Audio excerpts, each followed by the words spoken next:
Social media पर झूठा propaganda. IG Islamabad ने मजीद 4 मुल्जिमान को नोटिस जारी कर दिए हैं। सरदार अजहर तारिक, सिराज अहमद, आसिफ रशीद और अरशद शामिल हैं। जेआईटी ने मुल्जिमान को 16 दिसंबर को तलब कर रखा है।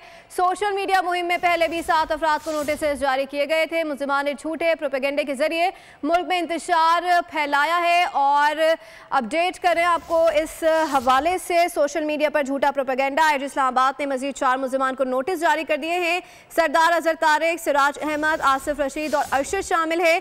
मुल्जिमान ने झूठे प्रोपेगेंडे के जरिए मुल्क में इंतशार फैलाया।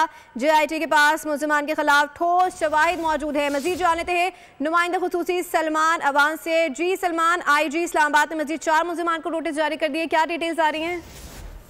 कुल 4 मजीद अफराद को नोटिस जारी किए गए हैं और कल जिन अफराद को नोटिस जारी किए गए थे उन्हें आज तलब किया गया था। लगता यही है कि शायद वो पेश आज भी नहीं हुए।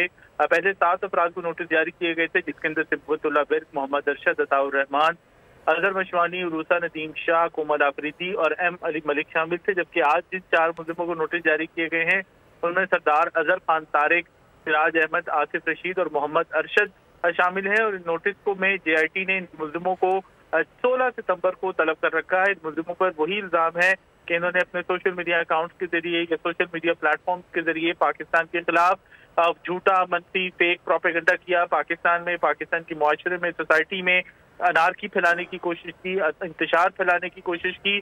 और जेआईटी ने मुल्जिमों और उनके साथियों के पस पर्दा मकासद का तैनात करने के लिए मामले की जो तहकीकात कर रही है उसमें ज़राए का कहना है काफ़ी हद तक पेशरफ्त हुई है। और जो मजीद मुजरिम है उनकी शनाख्त और उसके खिलाफ काबिल इतलाक कवानीन के तहत कार्रवाई अमल में लाई जा रही है।